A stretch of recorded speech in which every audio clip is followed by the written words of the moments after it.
सिंह जी का जन्म 22 दिसंबर सन 1666 या 67 में हुआ। गुरु गोविंद सिंह दास या गोविंद राय सिखों के 10वें गुरु थे।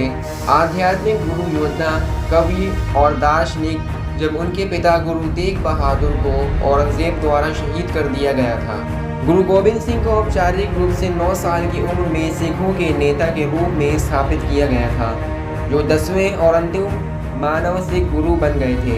उनके जीवन काल में उनके 4 जैविक पुत्रों की मृत्यु हो गई। 2 युद्ध में 2 को मुगल गवर्नर वजीर खान द्वारा शहीद कर दिया गया। दोस्तों, एक बार फिर फैक्ट नॉलेज वर्ल्ड की वीडियो में आपका स्वागत है। सन 1699 में गुरु ने सिखों से वैशाखी और आनंदपुर में एक होने का अनुरोध किया।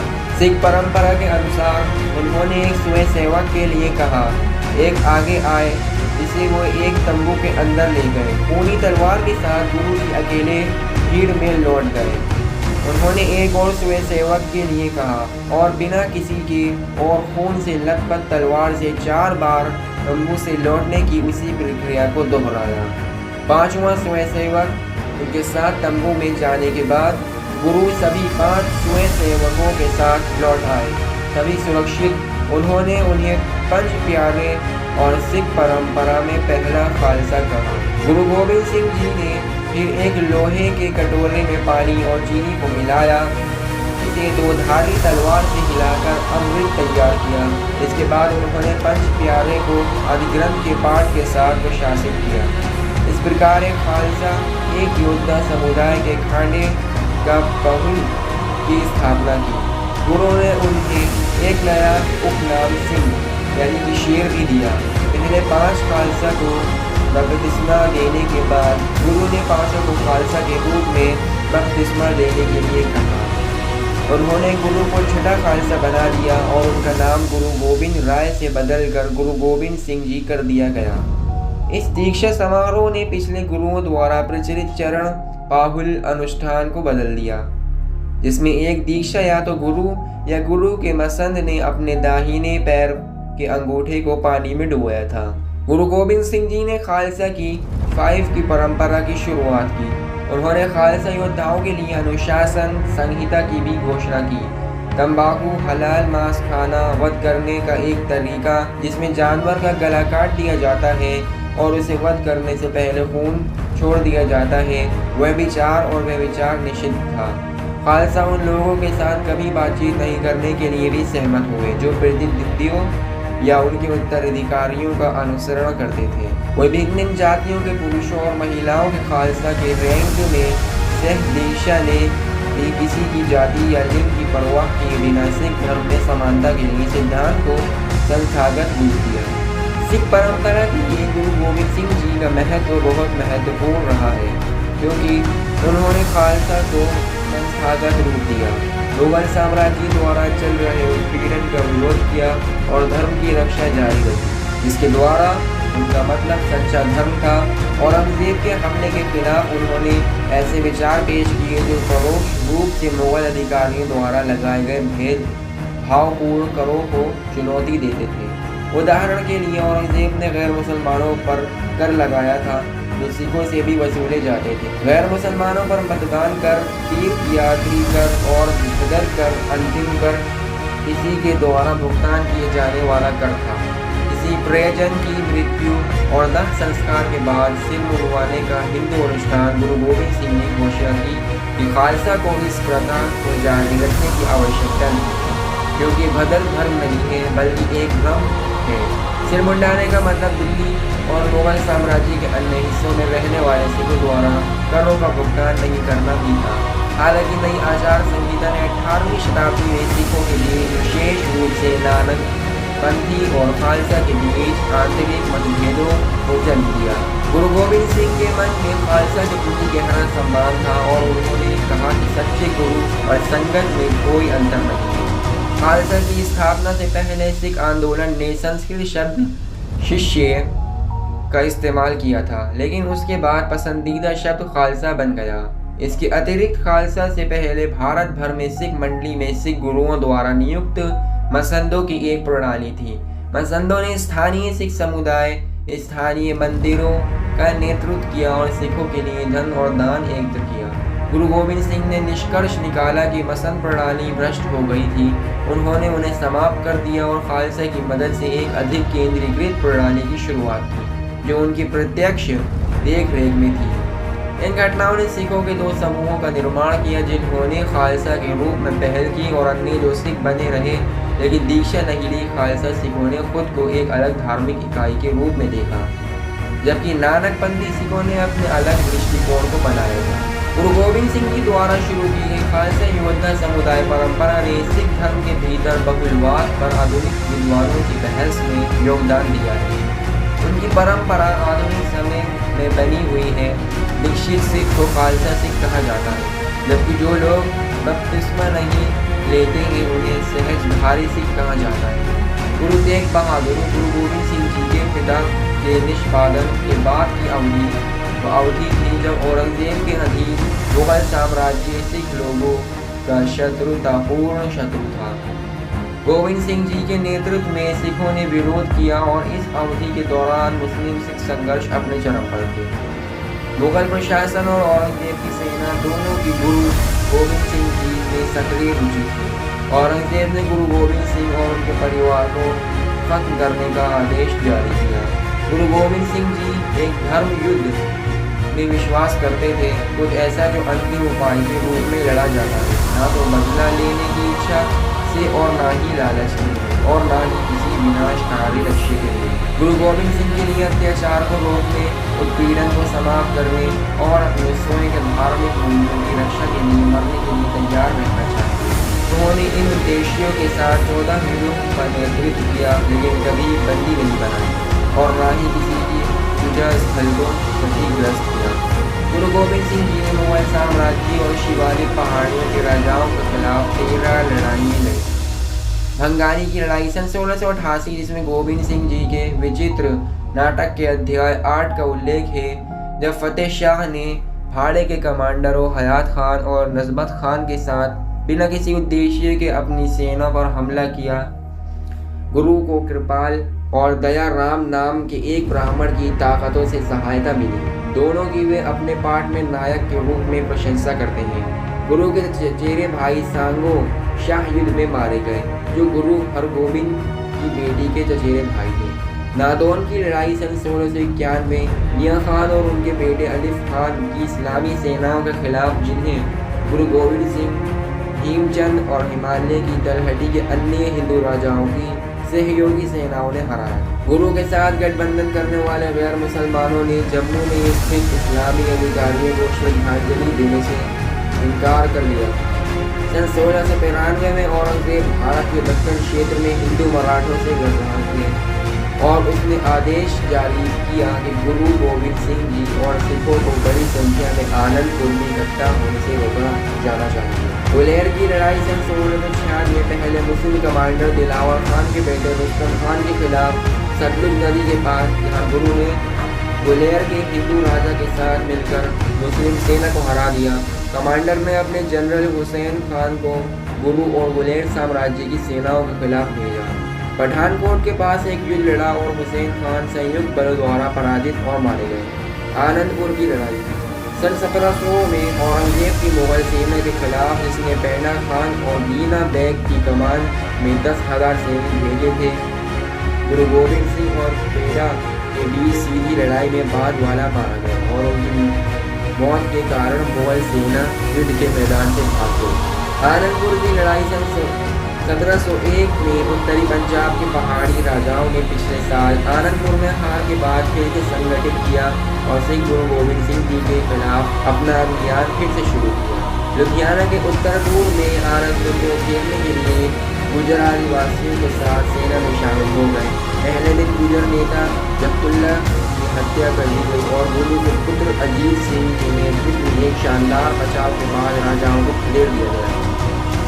निर्मोहगढ़ के तट पर शिवालिक पहाड़ियों के पहाड़ी राजाओं द्वारा वजीर खान के नेतृत्व में औरंगजेब की सेनाओं के खिलाफ निर्मोहगढ़ सन 1702 की लड़ाई 2 दिनों तक जारी रही। दोनों तरफ से भारी नुकसान के साथ और वजीर खान सेना युद्ध के मैदान से निकल गई। बसोली की लड़ाई सन 1702 मुगल सेना के खिलाफ। इसका नाम बसोली के राज्य के नाम पर रखा गया। इसके राजा धर्मपुल ने युद्ध में गुरु का साथ दिया था। मुगल सेना को राजा अजमेर चंद के नेतृत्व में कहलूर के प्रतिद्वंदी साम्राज्य का समर्थन प्राप्त हुआ। युद्ध समाप्त हो गया जब दोनों पक्ष सामरिक शांति पर पहुंच गए। चमकौर की पहली लड़ाई सन 1702 मुगल सेना को खदेड़ दिया गया था। आनंदपुर सन 1704 की पहली लड़ाई मुगल सम्राट औरंगजेब ने जनरल सैयद खान के तहत उत्तरी पंजाब में एक नई सेना भेजी, जिसे बाद में रमजान खान ने बदल दिया। लुधियाना के उत्तर पूर्व में आनंदपुर में सिखों के गढ़ के आसपास और भीषण लड़ाई में रामदास गंभीर रूप से घायल हो गए और उनकी सेना फिर से वापस ले ली गई।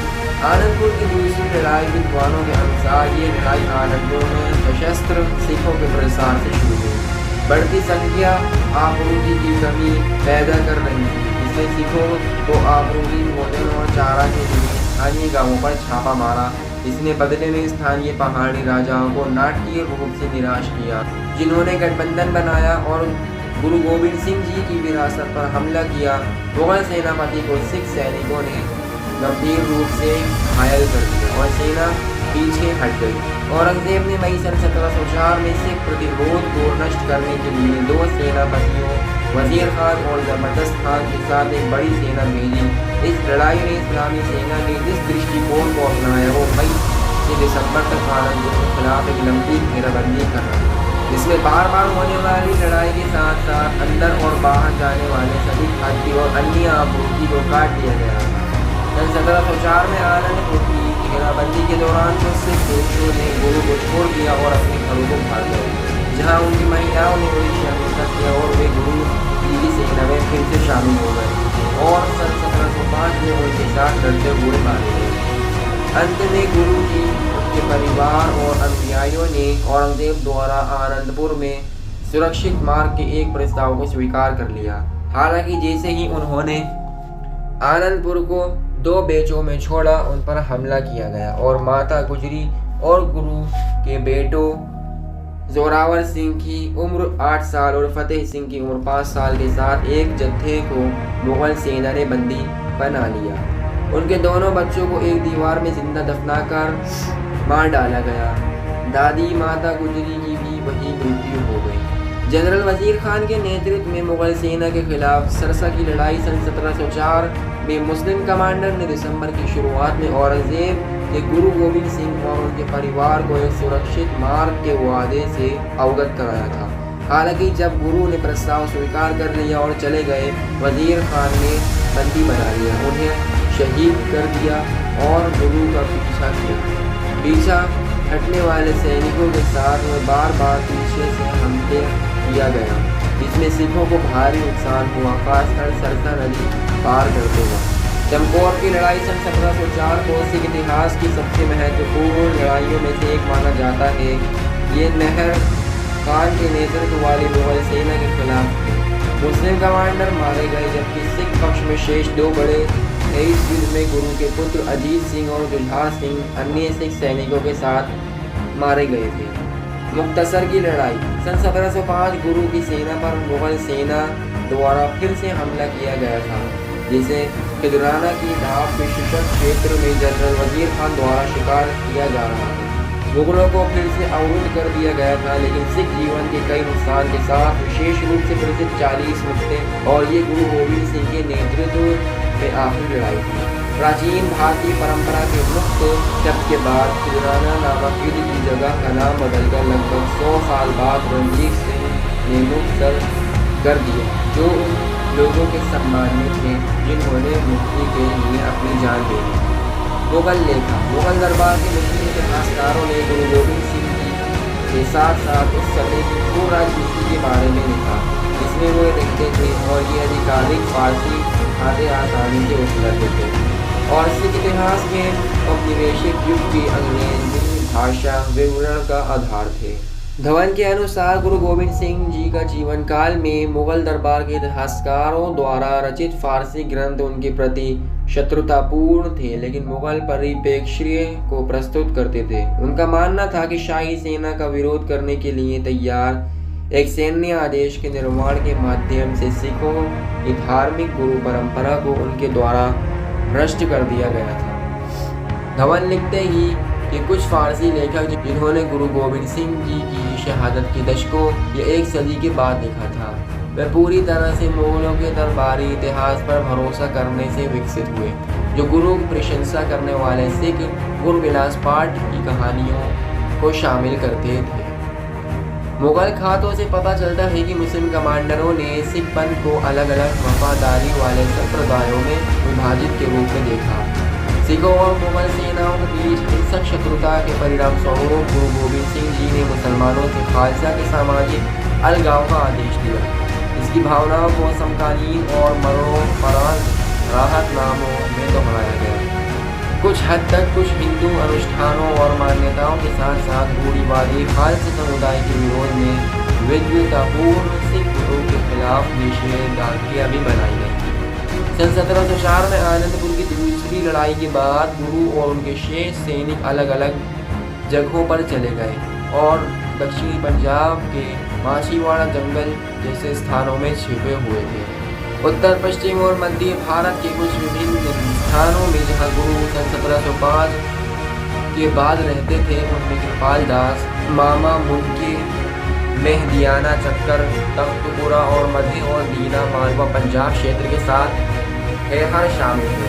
और गुरु हरगोबिंद के भक्त रायजोध के 3 पोते जैसे रिश्तेदारों या भरोसेमंद सिखों के साथ रहे। गुरु गोविंद सिंह जी ने औरंगजेब और उनकी सेना के अपने परिवार और अपने लोगों के खिलाफ युद्ध के आचरण को एक वादे अनैतिक, अन्यायपूर्ण और अधर्मी के विश्वासघात के रूप में देखा। गुरु गोविंद सिंह जी के सभी बच्चों को मुगल सेना और मुख्तसर की लड़ाई द्वारा शहीद कर दिया गया। गुरु ने फारसी में औरंगजेब को एक अपमानजनक पत्र लिखा जिसका शीर्षक था जफरनामा। एक पत्र जिसे सिख परंपरा मानती है 19वीं सदी के अंत में महत्वपूर्ण गुरु जी का पत्र औरंगजेब के लिए कठोर होने के साथ साथ सुलह करने वाला भी था। उन्होंने मुगल बादशाह और उसके कमांडरों पर अत्यधिक दृष्टि से आरोप लगाया और उन पर शासन और जंग के संचालन में दोनों में नैतिकता की कमी का आरोप लगाया। पत्र में भविष्यवाणी की गई थी कि मुगल साम्राज्य जल्द ही समाप्त हो जाएगा क्योंकि ये उत्पीड़न, झूठ और अनैतिकता से भरा हुआ है। यह पत्र आध्यात्मिक रूप से बिना किसी भय के न्याय और गरिमा के बारे में गुरु गोविंद सिंह जी के विश्वास में नहीं थे। गुरु नादेड़ क्यों गए, इसके 2 आख्यान हैं। एक ये है कि वो आगे बहादुर शाह को मराठों और भोई वंश के नेताओं को दबाने में मदद कर रहे थे, या वे वहाँ सिर्फ सिख धर्म का प्रचार करने गए थे क्योंकि उन्होंने काम बख्श के विद्रोह को आश्चर्यचकित कर दिया और सैनिक थे थके हुए और शिविर का फैसला किया। दूसरा अधिक लोकप्रिय आख्यान है गुरु गोविंद सिंह जी के 4 बेटे जिन्हें 4 साहिबजादे 4 राजकुमारों के रूप में भी जाना जाता है, उनके जीवन काल में शहीद कर दिया गया। बड़े 2 मुगलों के साथ युद्ध में और छोटे 2 को सरहिंद के मुगल गवर्नर द्वारा शहीद कर दिया गया। गुरु जी और उनके 2 बड़े बेटे दिसंबर सन 1704 में आनंदपुर की घेराबंदी से बच निकले और चमकौर पहुंचे, लेकिन एक बड़ी मुगल सेना ने उनका पीछा किया। आगामी युद्ध में गुरु के बड़े पुत्र जिन्हें वादे साहिबजादे भी कहा जाता है, बहादुरी से लड़े, लेकिन मुगल सेना बहुत बड़ी और सुसज्जित थी, जबकि गुरु को एक सुरक्षित स्थान पर ले जाया गया। गुरु के बड़े बेटे साहिबजादा अजीत सिंह की उम्र 17 साल और जुझार सिंह की उम्र 13 साल की थी, जो मुगल सेना के खिलाफ दिसंबर सन 1704 में चमकौर की लड़ाई में शहीद कर दिए गए। दिसंबर सन 1704 में आनंदपुर की मुगल घेराबंदी से बचने के बाद गुरु की मां माता गुजरी और उनके 2 छोटे बेटे गुरु से अलग हो गए और बाद में सरहिंद के मुगल गवर्नर वजीर खान की सेना ने उन्हें गिरफ्तार कर लिया।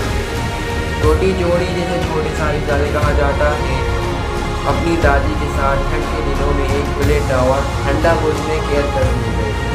26 और 27 दिसंबर सन 1704 के आसपास छोटे बेटों साहिबजादा फतेह सिंह उम्र 6 साल और जोरावर सिंह उम्र 9 को इस्लाम में परिवर्तित होने पर एक सुरक्षित मार्ग की पेशकश की गई, जिसे उन्होंने अस्वीकार कर दिया। और बाद में वजीर खान ने उन्हें दीवार में जिंदा ईंट लगाने का आदेश दिया। मौत के बारे में सुनकर माता गुजरी बेहोश हो गई और कुछ ही समय बाद उनकी मृत्यु हो गई। उनके दत्तक पुत्र जोरावर सिंह पोत, जिनका वास्तविक नाम अज्ञात है, कि 1708 में चित्तौड़गढ़ किले के पास स्थानीय सैनिकों के साथ झड़प में मृत्यु हो गई। सेनापति के अनुसार जोरावर सिंह पोत चमकौर की लड़ाई में भागने में सफल रहे और बाद में राजपूताना में गुरु से मिले। इसके बाद चित्तौड़गढ़ में उनका मामूली हाथापाई हो गई और उनकी मृत्यु हो गई। सिख इतिहासकारों के अनुसार गुरु गोबिंद सिंह जी ने अपने पुत्रों को फांसी के बारे में कठोर खबर ली और लिखा, जब आप इसके बजाय एक शक्तिशाली लौ जलाते हैं तो कुछ चिंगारी निकालने का क्या फायदा है। सन 1707 में औरंगजेब की मृत्यु हो गई और तुरंत उसके बेटों के बीच उत्तराधिकारी संघर्ष शुरू हो गया, जिन्होंने एक दूसरे पर हमला किया था। गुरु गोबिंद सिंह ने भाई धर्म सिंह के अधीन 200 से 300 सिखों को भेजकर और बाद में सुई युद्ध में शामिल होकर जाजाऊ की लड़ाई में बहादुर शाह का समर्थन किया। बाद में उत्तराधिकारी बहादुर शाह ने गुरु गोबिंद सिंह को अपनी सेना के साथ सुलह के लिए भारत के दक्कन क्षेत्र में व्यक्तिगत रूप से मिलने के लिए आमंत्रित किया। गुरु गोबिंद सिंह जी को अपने पूर्व गढ़ आनंदपुर को वापस पाने की उम्मीद थी और लगभग 1 साल तक शाही शिविर के करीब रहे। अपनी भूमि की बहाली के लिए उनकी अपील निष्प्रभावी हो गई। हालांकि बहादुर शाह ने यथास्थिति के लिए किसी भी बहाली को स्थगित करना जारी रखा, क्योंकि वो गुरु या पहाड़ी राजाओं को नाराज करने के लिए तैयार नहीं थे। एक मुस्लिम सेना कमांडर और सरहिंद के नवाब वजीर खान, जिनकी सेना के खिलाफ गुरु ने कई युद्ध लड़े थे, 2 अफगानों जमशेद खान और वसीम बैग को गुरु जी की सेना का पालन करने के लिए नियुक्त किया, क्योंकि ये बहादुर के साथ बैठक के लिए चले गए थे। शाह और फिर गुरु की हत्या दोनों ने गुप्त रूप से गुरु जी का पीछा किया, जिनकी सेना भारत के दक्षिण क्षेत्र में हुई और शिविर में प्रवेश किया। जब से गोदावरी नदी के पास महीनों से तैनात थे, उन्होंने गुरु जी तक पहुंच प्राप्त की और जमशेद खान ने उन्हें 2 बार चाकू मार दिया, जिसके परिणाम स्वरूप नांदेड़ में एक घातक घाव हो गया। कुछ विद्वानों का कहना है कि गुरु गोबिंद सिंह को मारने वाले हत्यारे को वजीर खान ने नहीं भेजा था, बल्कि मुगल सेना द्वारा भेजा गया था। सेनापति की श्री गुरु शोभा के अनुसार 18वीं शताब्दी के एक प्रारंभिक लेखक गुरु के घातक घाव उनके दिल के नीचे थे। गुरु ने वापस लड़ाई लड़ी और हत्यारे को मार डाला, जबकि हत्यारे के साथी को सिख रक्षकों ने मार डाला, क्योंकि वह भागने की कोशिश कर रहा था। कुछ दिनों बाद 7 अक्टूबर सन 1708 को गुरु की शहादत हो गई। उनकी मेरी शहादत ने मुगलों के साथ सिखों के एक लंबे और कड़वे युद्ध को हवा दी। केसर सिंह छिब्बर द्वारा सन 1768 में लिखे गए बंसवलीनामा के अनुसार गुरु जी के अंतिम शब्द थे, ग्रंथ गुरु है और जी आपको अकाल तक पहुँचाएगा। गुरु खालसा है और खालसा गुरु है। जीती गई है श्री साहिब माता देवी। एक दूसरे से प्यार करें और समुदाय का विस्तार करें। ग्रंथ के शब्दों का पालन करें। सिख का पालन करने वाले सिख गुरु जी के साथ होगा। गुरु जी के आचरण का पालन करें, हमेशा वाहिगुरु के साथ रहें। दोस्तों, इसी में की नॉलेजेबल वीडियोस देखने के लिए हमारे चैनल फैक्ट नॉलेज वर्ल्ड को सब्सक्राइब करें। वीडियो पसंद आए तो लाइक करें, शेयर करें।